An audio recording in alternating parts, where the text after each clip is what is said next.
If you want to call it sexist, you could, but you'd be missing something. Masculine in Western culture means freedom. And women are always trying to tie them down and domesticate them. So that's part of the masculinity element. Metal is probably the last bastion of real rebellion, real masculinity, real men basically getting together and beating their chests.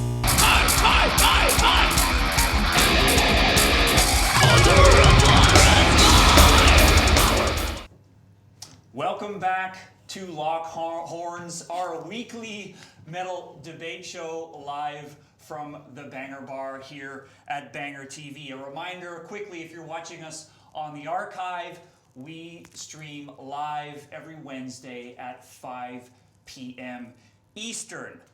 This week we're doing something a little bit different. Usually we tackle our heavy metal family tree, but we always imagine Lock Horns being about much more. We want it to be a place where we can discuss and debate real issues in the metal community. Now, that first clip that we watched was from Metal Headbanger's Journey. It was from 10 years ago when I asked people about gender and metal, and Corey there claims that it's the last bastion of masculinity. Well, we're here to ask women what it's like to be in the metal community. We know that it is 90% male, roughly, so what about the other 10%? So our subject today is sexism in metal.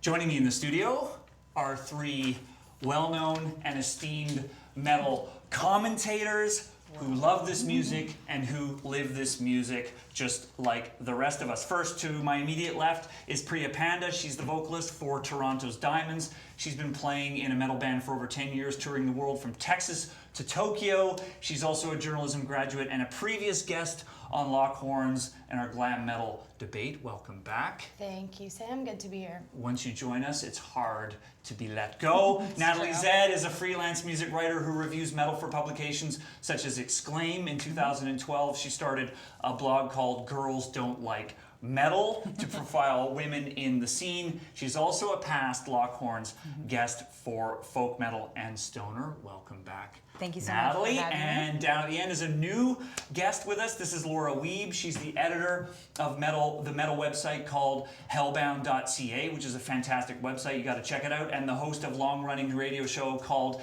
Kill, Eat, Exploit the Week on CFMU. She has a PhD in cultural studies and teaches at Brock University in the Department of Communication, Popular Culture, and Film. Her MA thesis was on metal music as critical dystopia, humans, technology, and the future in 1990s science fiction metal. I love dissertation titles. Why? Because they're the most fucking epic. And this is her first appearance on Lock Horns. Welcome all. Thank you. Thank you so much for having us. You bet. I've been really looking forward to having this discussion for quite some time. From day one, when Lisa and I were thinking about this show, we envisioned a show that would tackle some important topics, and as much as I like to debate metal subgenres, it's good to do something a little bit different. So, Priya, tell me a little bit about how you got into metal. For me, metal is home for me. It's where I found lifelong friends. It's where I, found a real passion in something, and it was at underground local shows. So before I even knew the bigger bands or the ones that used to be more popular in the past, I found local bands that kind of exposed me to the bigger scene. A bigger question, did it feel like guys' music? Well, generally speaking, a lot of the people, in my high school that were playing in bands that I went to go see and all that kind of stuff tended to be males, but it's also where I found, where I fit. So, it might have been males that introduced me to metal, but they also kind of included me. Very cool. Natalie, remind us how you got into metal. So aggressive music is something that I've loved since I was quite young, like a very young teenager. But it wasn't until metal and I really fell in love with each other when I moved to Toronto in 2008 and started going to live shows. My deep passion for metal really took root when I started going to shows all of the time, like 4 or 5 times a week, and it was the live experience and also just the extraordinary community that I met there that really connected me to the music and made it clear that this was something I wanted to spend the rest of my life talking about and listening to and living with. And in that initial moment, being a woman, what was that experience like? It's strange to walk into a room and almost no one looks like you. You know, that kind of, that there's, even the most welcoming space, it is kind of alienating to be the only person who is like visibly presenting as a woman, or one of very few, as is like most often the case that I experienced. So it was both, it's been both incredibly welcoming and incredibly fraught, and those sort of things have been at war with each other pretty much the whole time that I've been in the metal community. It's like, I love this so much, and this is obviously where my home is, and also I'm always a little bit on the outside of it at the same time. Laura, for you, we've been in the same metal scene for a few years now. I've never got the chance to ask you how you got into the music. I have a couple of older sisters. Right. So when I was wee, I got exposed to bands like Led Zeppelin, AC/DC, Black Sabbath. So I was kind of predisposed. But it's not till maybe preteen, early high school that I started to realize that the music I loved the most was with the powerful guitars, the heavy drums, and I just started seeking out music that was heavier and heavier. And in terms of being a female in the metal scene, once you started going to shows, what did it feel like? Did it feel like a guys only world, or was it something different for you? It didn't feel like it was guys only, but it felt like it was guys is the norm. Yeah. And I knew that getting into metal wasn't a girly thing to do.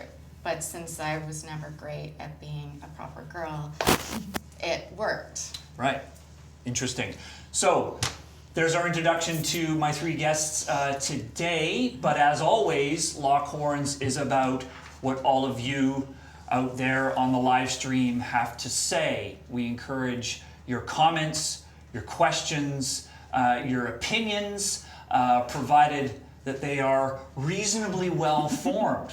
I think, especially given the topic today, we have high expectations about how people are going to articulate themselves, because we're aware that this is a contentious topic, it appears, for many people. There's some anger out there. There's some fear out there. So we're going to tackle all of that. Of course, off camera, we have the mightiest of Lock Horns members of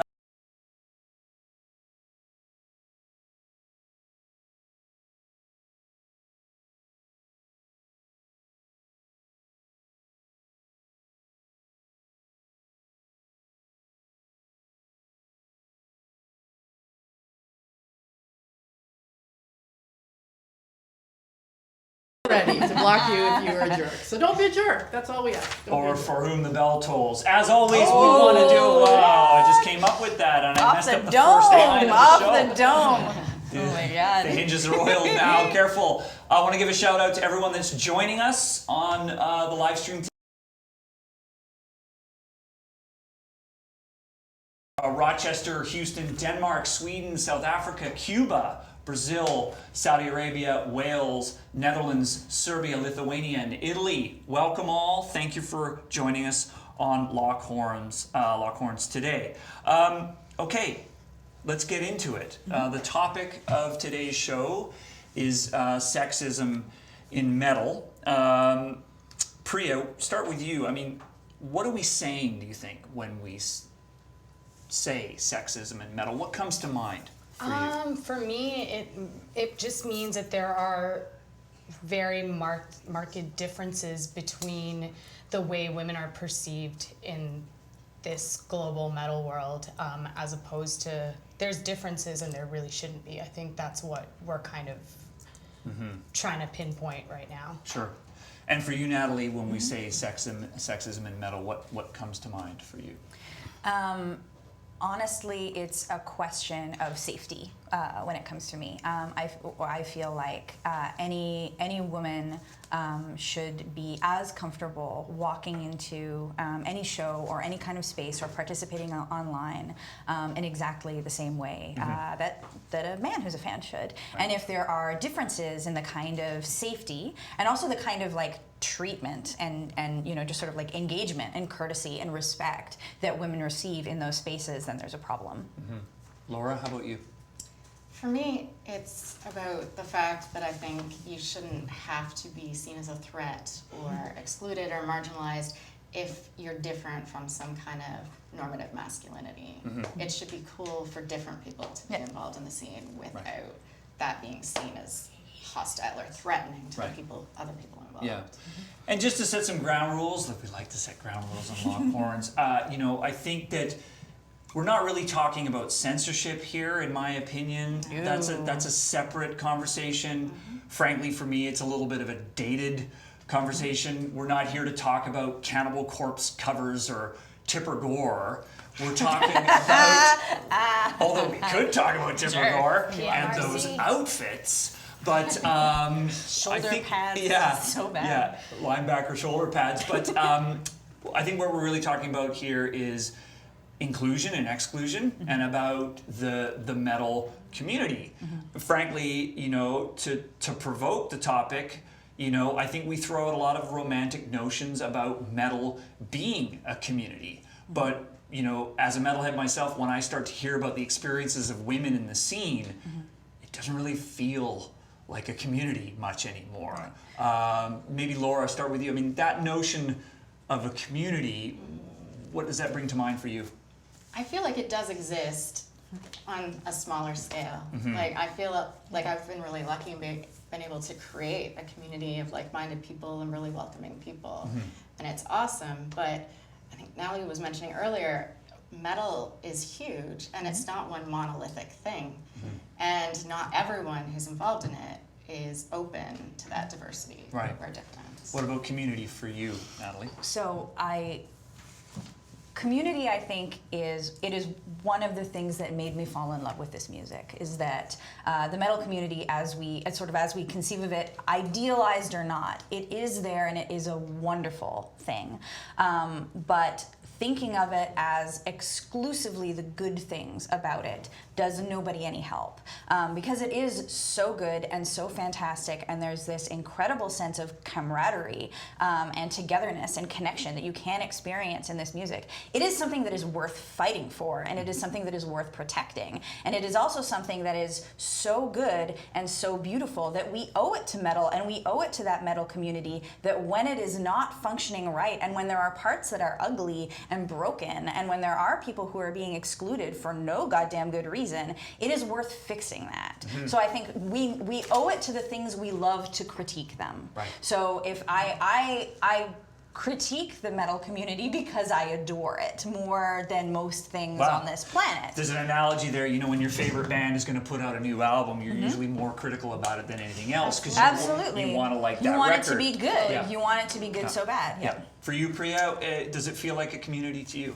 Yeah, it kind of I kind of come from both sides of the coin, I guess, where I'm like a lifelong music fan, metal fan, underground showgoer, and then, you know, I've also been on stage and kind of experienced both, you know, and I think as a fan, I've had, you know, a lot of positive experiences that gave me the confidence to eventually, you know, step on stage and embrace my love for this music, even though there aren't, you know, so many, there aren't as many peers that are females as, you know, I you know, sometimes wish for. Like, sometimes I go to a festival and maybe I'm the only female performer on stage that day, which is cool. But my stance is that I would love to increase that. I want to make this this community more inclusive, more everyone should feel accepted, because that's how I found, you know. I do want to ratchet up the conversation here, because the three of you are obviously not just fans of this music, but you work in it you participate in it. It's part of your daily life. Okay, Absolutely. and as you know, recently there's been some experiences of women in bands primarily who have been experiencing a lot of problems. Obviously, the Mercure front woman receiving death threats. You know, there was the experience of Wax Idols and King Woman discuss leaving Pentagram tour over harassment. I mean, these are very real experiences that women are having in the metal world when either as performers or working in this music. For you, Priya, you know, when you hear those stories, what comes to mind for you? I think for me as a musician, especially with the internet being like such a big tool for people to just hide behind and completely, you know, just go whole hog, as we've even seen with some of the comments that are coming in, you know, on this chat. It's changed the nature. Like, I don't know if somebody would go right up to Mercure and say, I want to kill you, but they might be able to say it while they're hiding behind, you know, they're hidden. So they have no accountability for their actions. They have no accountability for their words. Right. I think that the experience for a lot of musicians in person versus, you know, on the internet or via social media tends to be quite, you know, different. If I may, more directly, I'd like to ask you, I mean, have you had any experiences yourself where you've been harassed? Oh, 100%. Yeah. You know, mainly online. There have been a lot of different, just, you know, when you show up at a venue, somebody doesn't think you're in the band, somebody thinks you're the merch girl, somebody thinks you're, you know, the girlfriend, whatever the case may be. That's that. But online, there has been, yes, it's just like death threats and like comments on the way I dress, and just like things like, oh, my husband's, you know, become obsessed by your image, and you're like breaking up our relationship, and just all these crazy things, right? And I've never even met this person, and that all is just, I don't know, that's a little bit different. I think pre-internet and post-internet. The internet. Yeah, Can't live very with it, different. can't live without it, Lisa. Speaking of the internet, Yeah. I'm sorry if you can't hear me, but the internet has a lot to say about this. Okay, so let's well, let them get in on let's- this. Sure. Let's talk to the frickin' internet then, because we have to. Here we go. First up, we've got a comment from Sarah Laverne Vane, or Vaughn. Excuse me, I don't typically look metal, and if I have a conversation with male metalheads, I usually get questioned. Quote, let me guess, you know one Slipknot song, haha, or you like Gojira, what's the band members' names? Tool, eh? Can you name all their albums in fucking order? Okay, so this is a phenomenon I like to call the pop quiz, which is one of my favorite / least favorite microaggressions that I have experienced about like 12,000 times being at a show or whatever. Yep. And it's this thing that I don't think men have to deal with, and certainly don't have to deal with to the same extent. Whereas like a 15-year-old kid can walk into his first metal show wearing his like older brother's Metallica shirt, and everybody will assume that 15-year-old boy is supposed to be there, whether like regardless of what his knowledge base is, like what his familiarity with the music is, what his experiences are, but like it is my literal job and has been at some points in my life my full-time job to interact with this music, whether that is writing about it, conducting interviews, you know, like working for other publications, whatever. Like I've gone to festivals where I worked the whole time. Like it's totally like what I do for a living, and yet I will still, like, if I'm in a space, I will experience those pop quizzes all the time. It's that sort of like, who are you and why? What are you doing here, and why are you supposed to be here? I mean, yes, Lisa. Before we blow up the internet by the use of the word microaggressions, we actually have someone on the chat who would like to justify the use of that term and why we're talking about something that may not seem like a big By deal. all means. Okay, Yeah. this is MC Brook.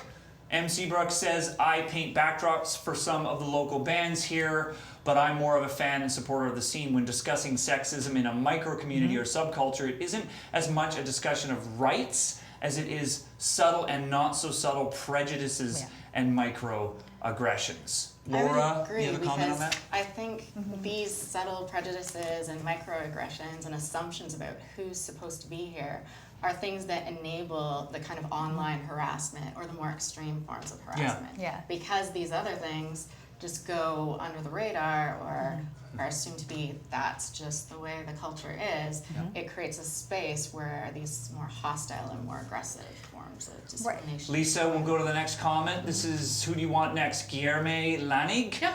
I'd like to know, what's the biggest issue? Some kind of prejudice or simply the proportion rate between men and women in the metal scene?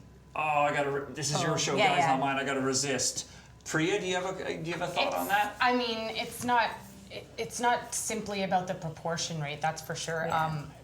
But those you two can't things are control. related. There's totally interrelated. They Yeah, are related, absolutely. and that's partially because they feel like some people may feel excluded, which is what we were initially talking about. Like, Well, the issue that I find with like a lot of, there are things that keep women out of the scene specifically, and like that, those microaggressions or those small prejudices or large prejudices are what accounts for those sort of like discrepancies, and the fact that there are like 10% of the typical metal show is women or whatever the actual numbers are.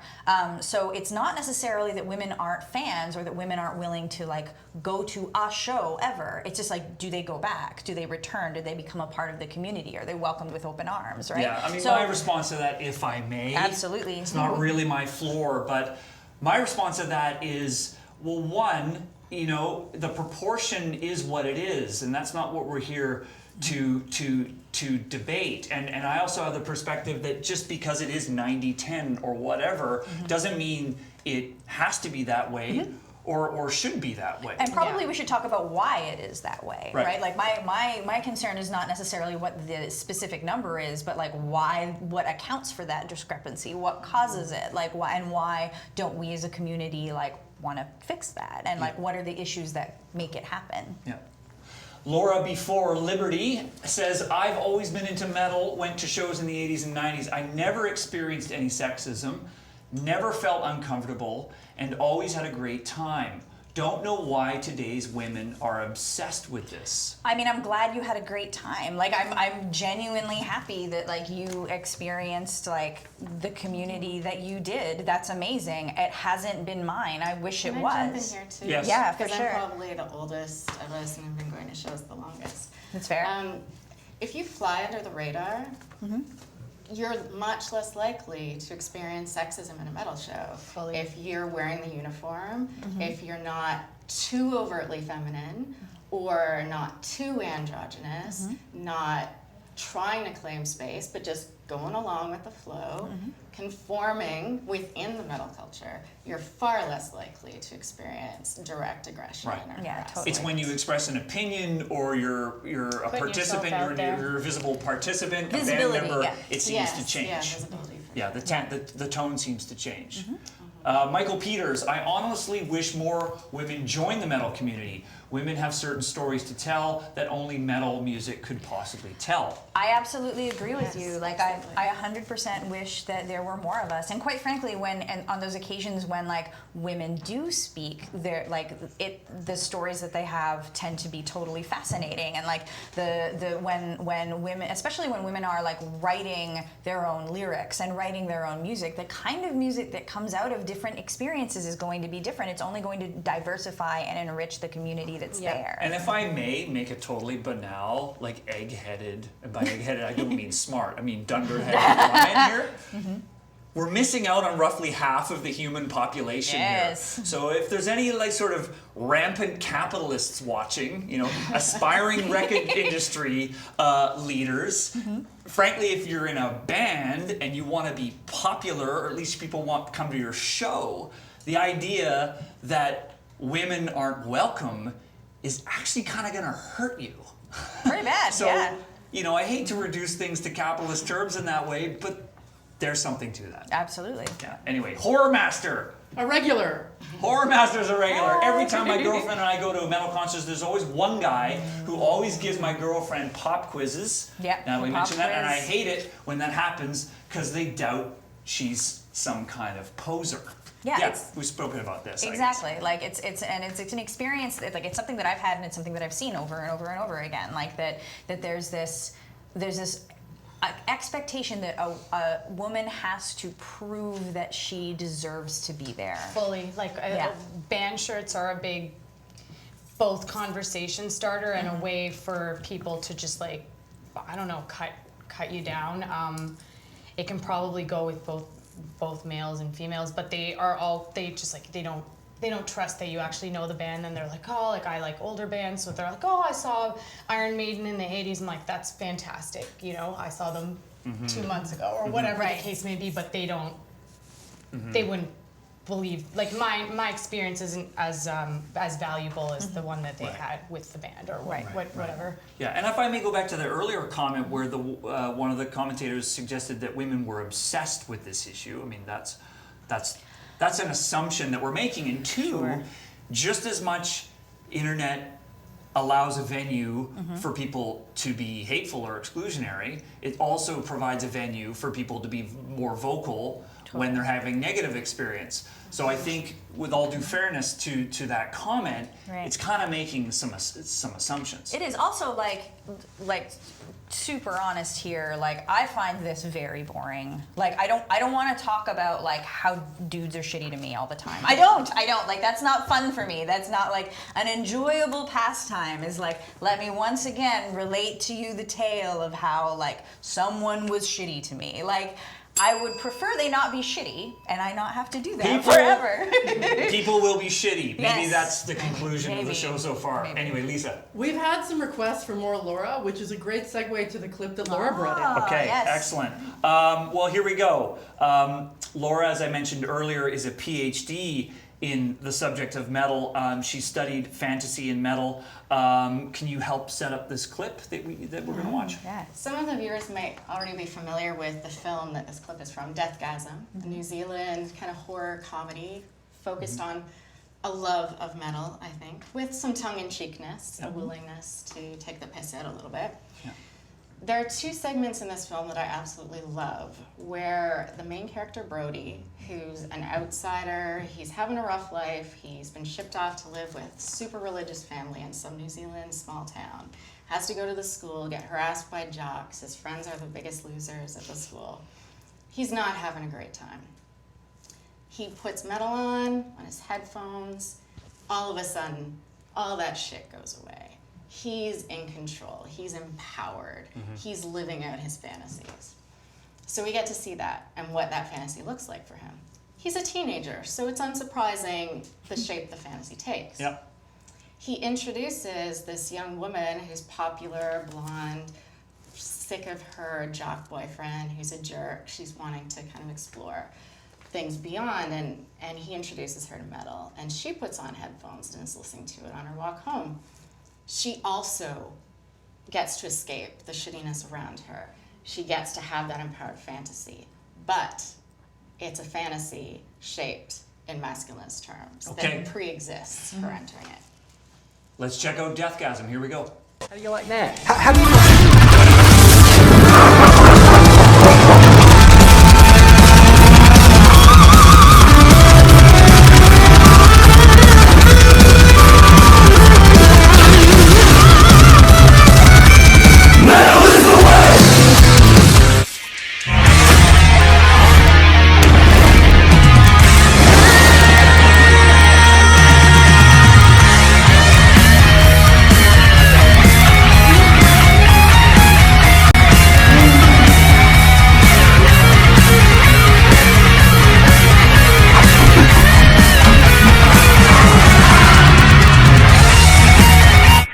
Whoa.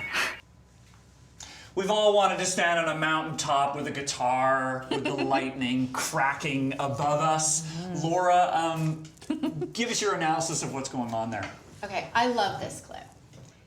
It's problematic, yes, that the fantasy of empowerment in metal relies on sexualizing, objectifying, and subjecting women. But that's not why I'm interested in this clip. I'm interested in it because it taps into a reality that exists in the scene, that experiences of empowerment within metal for women, or anyone who doesn't fit that male hetero norm, has to be experienced within those pre-existing frameworks, established in terms of masculinity and heteronormativity and certain views of female sexuality and what women are there for. And we joked before we went on, I pull up the Dunderhead card again, it'd just be fucking funnier if it was guys at her feet that were shirtless Vikings. But anyway, that's just me. Also better for me, personally. But you would only actually get that as women in the scene as a satire. Yeah, right. Or as a joke. Yeah. It doesn't even have to be about sexuality at all. Yeah. We experience empowerment by blending in with a scene that's determined already or structured according Well, to here's an masculine interesting comment on the frameworks. board that I think resonates with what we're saying. Cindy Melanio, Chucky Miles from the band La Fine Absolute Diemonds says that men can be fat, they can be short, they can be ugly, they can be tall, they can be handsome. You guys can look however the fuck you want. And that would never change your level of rock stardom. Women are hypersexualized. What are your thoughts on that, Priya? My thoughts on that are that often it's like if there's a woman in the band, it's often like, hey, look at that chick guitar player. Hey, look at that chick singer.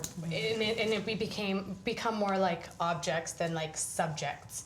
And like, you know, in the term female fronted, for example, it just takes away our individuality within a genre that's so diverse. It's just like, I hate that that's a genre. I not hate a it so genre. much. It's not a genre. It's not. Yeah. I hate it so but much. it's used often, and like often when we're doing shows, I love female musicians, male musicians. I love all people who are creative and putting themselves out there. But often promoters just want to do the package bill with the female acts.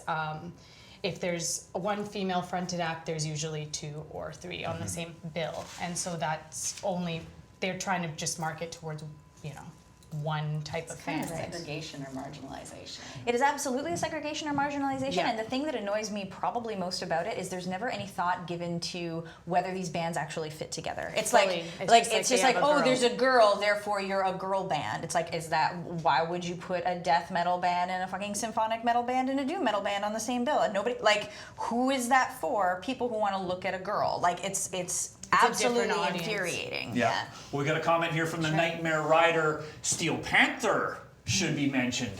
Their lyrics are overtly sexist, but is it so ridiculous that it becomes perfect satire?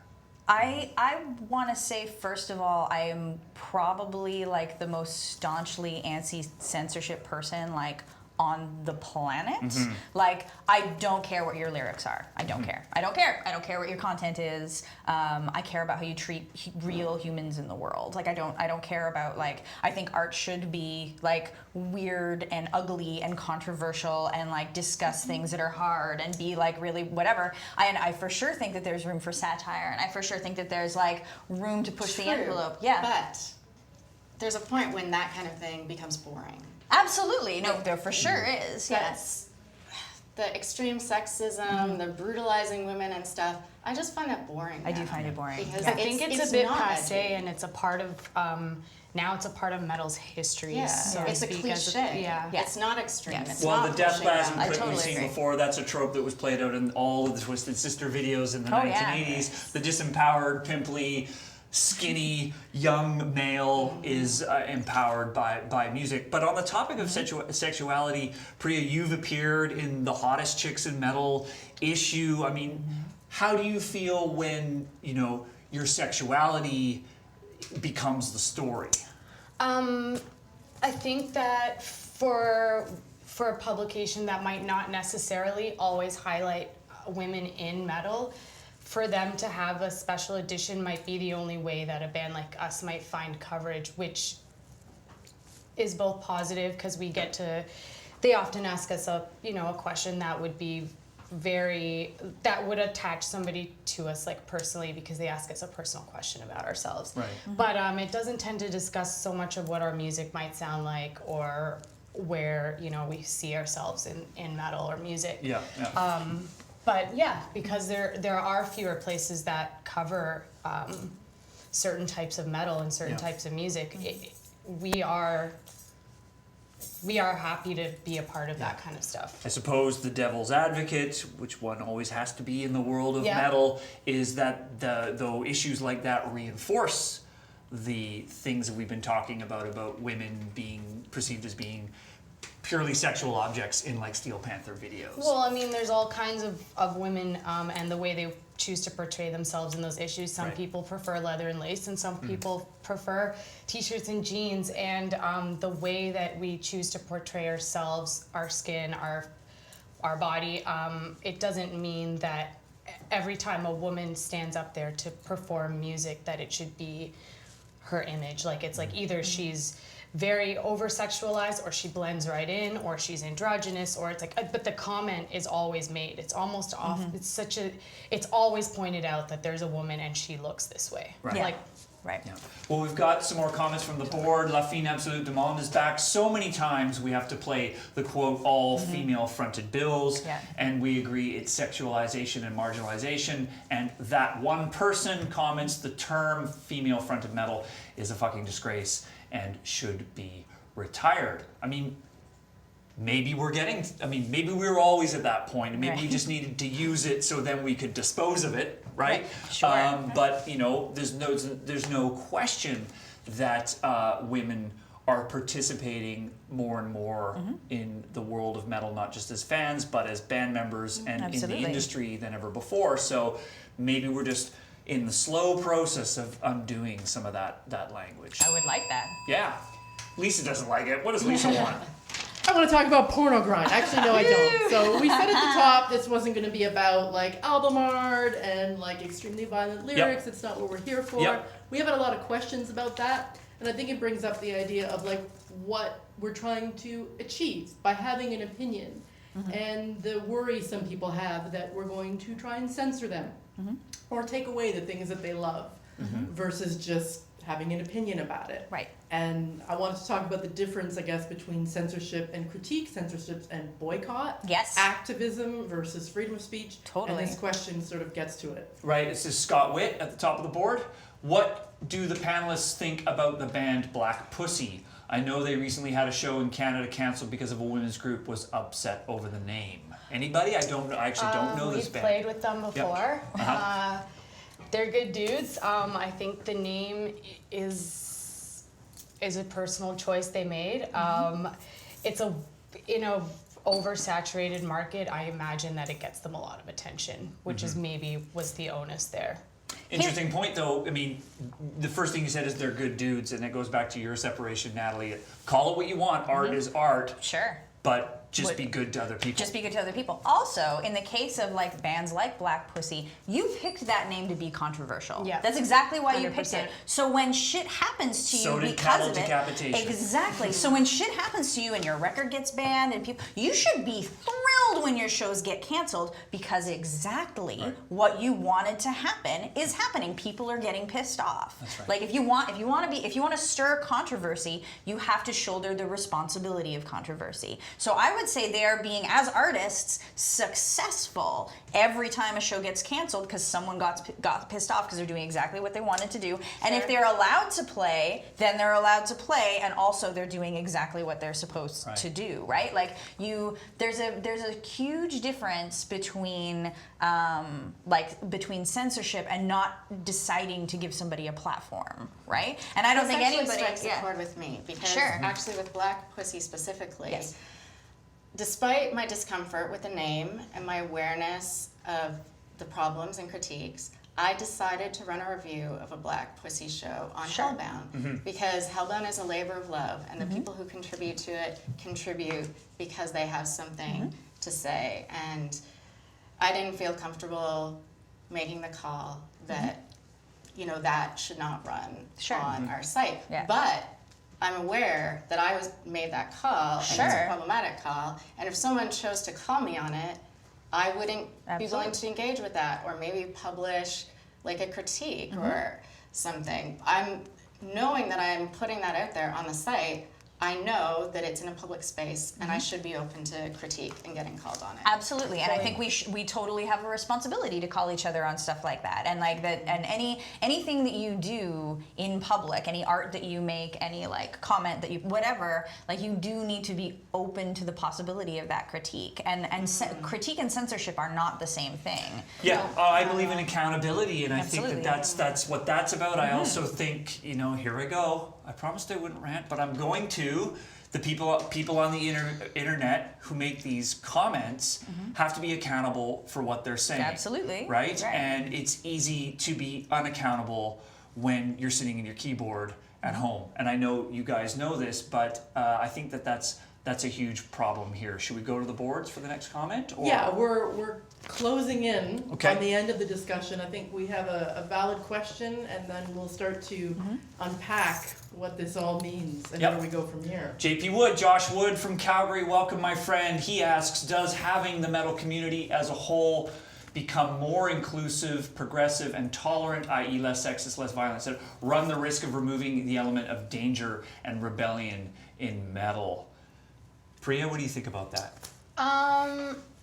I think that I don't think that that's the case. I think that metal in itself is still kind of an outsider's game.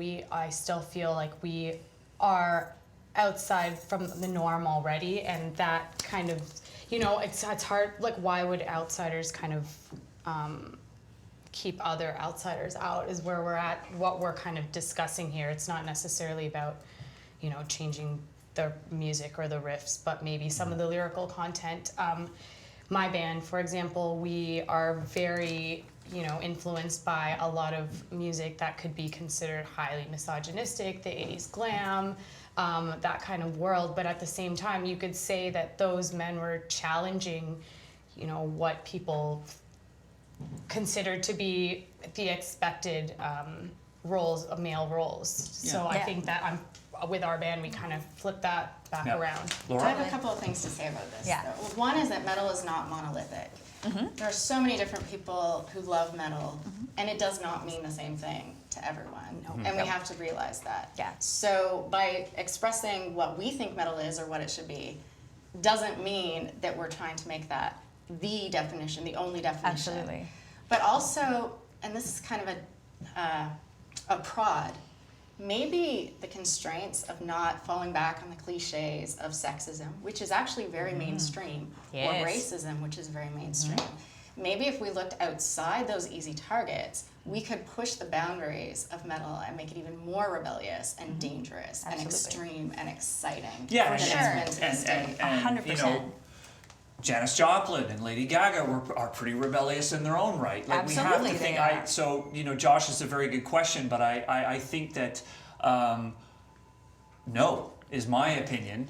Just because women are increasingly becoming part of the metal community does not mean that this music becomes any closer to the mainstream. In fact, I would argue that it could be the opposite. That it should be a leader. I would absolutely agree. It's the opposite. In fact, like I would just ask, what are you rebelling against? You're rebelling against the dominant hegemony, the people who are in power. You know who are in power? White dudes, like just straight up, you are. So if you want to be rebellious, the most rebellious thing you can possibly do is uplift women and people of color and non-binary people and the LGBTQ community. Like those are profound acts of rebellion. And like, part of the danger of metal has always been about a willingness to confront the darker sides of Absolutely. human society, whether metaphorically or directly. So confronting things like sexism and racism within the scene and within the broader society fits in with that definition. Rather And than that- promoting these mainstream ideas, like you mentioned. It's a great Absolutely, point. yeah. Mandy McCurry, men are awesome. Not all men are sexist, but as a vocalist in my band, I have been degraded in this way multiple times. I just want to write and sing heavy metal like every other person. Bus Pants, fantastic. best name so far, Best says, name. what could possibly be more rebellious than a woman who refuses to do what she's told? Bus Pants, you are my friend That might now. be the comment of the day, Lisa. I don't know if you're going to do a contest. M. Seabrook says, none of us want to change the music or the imagery. We love metal for what it is. That's the fundamental point that the anti-feminist brigade is missing. Damn this character limit. Yes. My big thing is... Damn this running time limit. Oh no. My big thing is, what are men so freaked out about? Like, that's my thing. Seriously. Like, Yeah. I don't get it myself, and I thank you guys for illuminating these points. Lisa, are we moving to the conclusion, or what do you want to do? Well, I already have a comment winner, so my job here is mostly done, other than to wrap you guys up, All right. actually. Okay.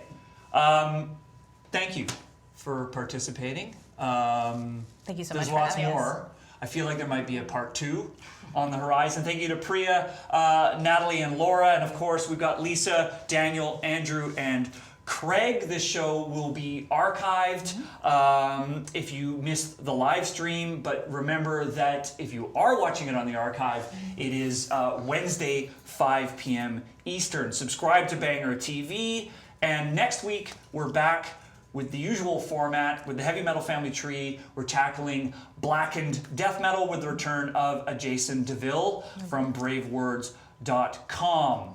Thanks everyone for joining us on Lock Horns. See you next time.